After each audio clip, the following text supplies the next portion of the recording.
டேய், இந்த தடவை நான் அப்படியெல்லாம் ஏமாந்துட மாட்டேன். ஆமா, ஆண்டோட பேங்க் பேலன்ஸ செக் பண்ணிட்டு தான் மேரேஜுக்கே ஓகே சொல்வாங்க. இல்ல ஆண்டி? விஜயா உட்கார். ஒரு தடவை பணக்கார வீட்டு நீ கெடுத்துறாரு. நான் எதுக்குங்க அப்படி பண்ண போறேன்? அவன் வாழ்க்கை நல்லா பணம் முக்கியம்னா இதோ இவன் சொன்ன மாதிரி அந்த மனநல சரியில்லாத பொண்ணே சரின்னு சொல்லிருப்பேனே. மனோஜுக்கு ஏத்த மாதிரி அவனுக்கு பிடிச்ச பொண்ணாதான். அண்ணாமல வாப்பா பர்சு. வாங்க அங்கிள். நல்லா இருக்கு. மீனா, உன் வியாபாரம் எல்லாம் எப்படி போயிட்டு இருக்கு? நல்லா போயிட்டு இருக்கு அங்கிள். நீங்க பேசிட்டு வெளியே எல்லாரும் வெளியே போயிட்டாங்க. பேசறதுக்கு ஆள் இல்ல. காலையில ஒரு கல்யாணத்துக்கு போயிருந்தோம். எங்க பார்த்தாலும் கல்யாணமா இருக்குது. அண்ணாமல, உங்ககிட்ட ஒரு விஷயம் சொல்லணும். அதான் வந்தேன். சொல்லுங்க. சுந்தரம் என்ன மறக்கக்கூடிய ஃப்ரெண்டா? நல்லா எனக்கு தெரியும். அவன் பேர் நம்ம 2 பேரும் போயிட்டு வந்துருவோமா? பரவாயில்லையே, சுந்தரமும் கொடுத்து வச்சிருக்கு. பசங்க கல்யாணம், பேரன் பேத்தி எல்லாமே பார்த்துட்டான்.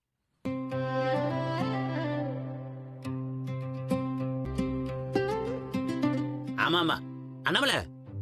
ஆமா பர்சு, நீ சொல்றது வாசவம் தான். அதுக்கெல்லாம் ஒரு கொடுப்பணும். வேண்டபடி குழந்தை எப்ப வேணும்னு அவங்க தான் முடிவு எடுக்கணும். பசங்களா, இன்னும் எவ்வளவு நாள் தான் தள்ளி போட்டுக்கிட்டே போவீங்க? 3 பசங்க இருக்கீங்க. அதுல 2 பேர் ஜோடியா இருக்கீங்க. சீக்கிரமா ஒரு பேரன் நடக்கும் மாமா. என்னப்பா? முதல்ல ஏன் பிள்ளைக்கு கல்யாணம் நடக்கட்டும். பணம் கல்யாணம் ஆனவங்க வெயிட் பண்ண முடியுமாமா? அப்படி பார்த்தா முத்துவுக்கு தான் முதல்ல கல்யாணம் ஆச்சு. அதுபடி நடக்கட்டும்.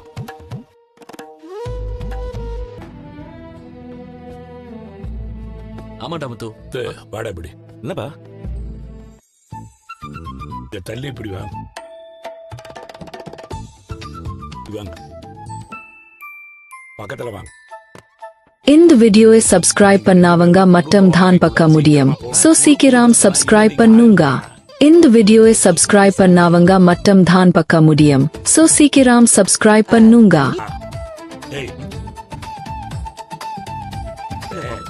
உங்களுக்குன்னு ஒரு குடும்பம் வேணும் இல்லடா, அதுக்கு தான் சொல்றேன். நம்ம எல்லாரும் குழந்தை கூட்டி பிறக்க வேண்டாமா?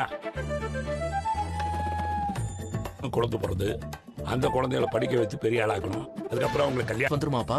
ஆமாடா, அப்பா நம்ம 3 பேரும் இதெல்லாம் பண்ணி தாண்டா ஆளாக்கி இருக்கிறாரு. அதுவும் கரெக்ட் தான் பா. எங்க வாழ்க்கையே இந்த மாதிரி நிறைய கமிட்மெண்ட்ஸ் இருக்குப்பா. ஆமாப்பா, நானும் சொந்தமா ரெஸ்டாரண்ட் ஆகிறதுங்கிறது ஒரு வரம். அந்த வரம் கிடைக்கும் போதே ஏத்துக்கணுமே தவிர அப்புறம் குழந்தை பெற்றுக்கணுங்கிறது தப்புடா. எவ்வளவு வயசானாலும் யாரும் செட்டில் தவிர இது போதும்னு எப்பவுமே தோணாது. முதல்ல கல்யாணமானா போதும்னு நினைப்போம், அப்புறம் குழந்தை பிறந்தா போதும்னு நினைப்போம், அப்புறம் பேர குழந்தைங்க பிறந்தா. இன்னைக்கான சிறகடிக்க ஆசை சீரியல் என்னன்னு பார்த்தீங்கன்னா வந்து முத்துவும் மீனாவும் வந்து ஒரு கோயிலில் மீட் பண்ணுறாங்க. அந்த கோயிலில் பார்த்தீங்கன்னா வந்து முத்து மீனா சொல்கிறாங்க, இந்த மாதிரி புதுசாக வந்து எனக்கு வந்து குழந்தை பிறக்க போகுது, கன்சீவாக இருக்கேன்னு நினைக்கிறேன் அப்படிங்கிறாங்க. முத்து சொல்கிறாங்க. அதுக்கு மீனா வந்து சொல்கிறாங்க, என்னடி என்னடி திடீர்னு இப்படி சொல்கிற, என்ன என்ன முத்து இப்படி சொல்கிற, எனக்கு ஆச்சரியமாக இருக்குது, வீட்டுக்கு எல்லாருக்கும் தெரியுமா அப்படின்னு கேட்குறாங்க.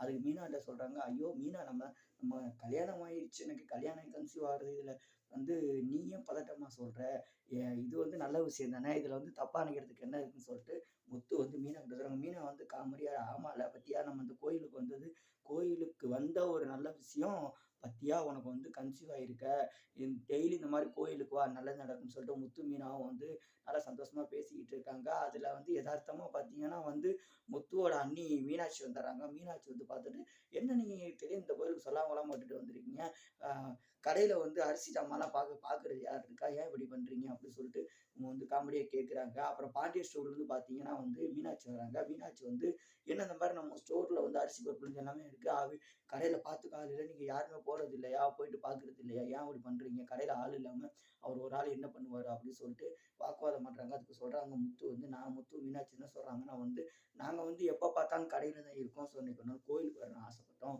ஸோ கோயிலுக்கு வந்தோம், கோயிலுக்கு வந்து விதமாக பாருங்கள் முத்து வந்து கன்சீவ் ஆகிட்டா அப்படின்னு சொல்லிட்டு மீனாட்சி சொல்கிறாங்க. அதுக்கு முத்து சந்தோஷமாக சொல்லவும், மீனாட்சி சொல்லவும், பாண்டிய ஸ்டோரில் உள்ள மீனாட்சி என்ன சொல்கிறாங்கன்னா, அப்படியா, ரொம்ப சந்தோஷம் அப்படின்னு சொல்லிட்டு சந்தோஷமாக வந்து அவங்க பேசிக்கிறாங்க. இந்த சந்தோஷமான விஷயம் வந்து ஸ்வீட் எடுத்து கொண்டாடணும், வீட்டில் போய் கேசரி செஞ்சு எல்லாம் பண்ணுவோம், பத்தியா மறுபடியும் பொட்டிக்கடை ஓனர்னு நீங்கள் கரெக்டாக காட்டுறீங்க, பொட்டிக்கடை உள்ள கேசரி மாவு எடுத்து கேசரிக்கு கிண்டி எல்லாம் கொடுக்கணும்னு சொல்லிட்டு சொல்லி நக்கல் பண்ணி சிரிச்சுக்கிட்டு இருக்காங்க. ஸோ செம்ம பண்ணால் போயிட்டு இருக்கு சீரியஸு. இதில் வந்து எத்தனை பேர் இந்த சீரியல் பார்ப்பீங்கன்னு தெரியல. நான் வந்து கண்டினியூவாக பார்ப்பேன். ஸோ எனக்கு வந்து இந்த சீரியல்லாம் ரொம்ப பிடிக்கும். ஸோ அதை பற்றி ரிவ்யூ சொல்லிக்கிட்டு இருக்கேன். ஸோ கண்டிப்பாக அந்த முடியும். ஸோ முத்து மீனாட்சி கேரக்டர்லாம் பயங்கரமாக இருக்கும். எனக்கு ரொம்பவும் பிடிக்கும். ஸோ முத்து கன்சீவ் ஆயிருக்காங்க. ஸோ மீனாட்சி ரொம்ப பாராட்டியிருக்காங்க. அதை வந்து ஒரு பரபரப்பான நிகழ்ச்சி மாதிரி பேசப்பட்டிருக்கு. ஸோ இதையே வந்து ஒரு 2-4 எபிசோடாக எப்படியும் காட்டுவாங்க. ஸோ பார்க்கலாம். ஸோ முத்து மீனாட்சி இந்த மாதிரி கதை நல்லா ஓடிக்கிட்டு இருக்கு. ஸோ சிறகடிக்க ஆசைகள் வந்து கொஞ்ச நாளாக வந்து எப்படி சொல்கிறது, சீரியல் வந்து முடிய போகுதுன்னு ஒரு பரபரப்பான இஷ்யூ ஒன்று ஓடிக்கிட்டு இருக்கு. ஸோ கண்டிப்பாக முடிய போகுதுன்னு நானும் சொல்லுவேன். ஸோ அதுக்காக தான் முத்து மீனாட்சி கன்சீவ் ஆகிற விஷயம்லாம் கொண்டு வராங்க. அப்புறம் வந்து பாண்டியன் ஸ்டோரில் பார்ப்பேன். அதுக்கப்புறம் பார்த்தீங்கன்னா வந்து பாண்டியன் ஸ்டோரும் சிறகடிக்க ஆசை ஒன்றா சேர்ந்து மிக்ஸ் பண்ணி ஒரு சீரியல் ஆரம்பிக்க போகணும்னு விஜய் டிவியில் சொல்லிக்கிட்டு இருக்காங்க. என்னடா நான் கிறுக்க மாதிரி பேசிக்கிட்டு இருக்கான்னு சொல்கிறீங்களா? கண்டிப்பாக நான் கிறுக்கேன் தான். ஏன்னா நான் சீரியல் பார்க்குறதும் இல்லை, ஏதோ வீடியோ சொல்கிறதுக்காக சொல்கிறேன். இதையும் உட்காந்து நீங்கள் மெனக்கட்டு பார்ப்பீங்க பார்த்தீங்களா?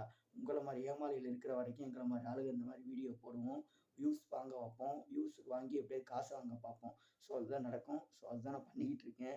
நான் ஒரு கிறுக்கேன், என்ன மாதிரி பல கிறுக்கேங்க இங்கே மீடியாவில் சுற்றிக்கிட்டு இருக்காங்க. ஸோ சீரியலை பார்த்து மூக்கால் அழுதுகிட்டு உட்காந்துக்கிட்டு போட்டுக்கிட்டு படுத்துறதுக்கு யூடியூப்பில் சீரியலை சர்ச் பண்ணி பார்க்குறதுக்கு லைஃப்பில் முன்னேற வழியை பாருங்கள் மக்களே. சரியா? திரும்பவும் சொல்கிறேன், serial it's very addicted. So real லைஃப்பை பாருங்கள்.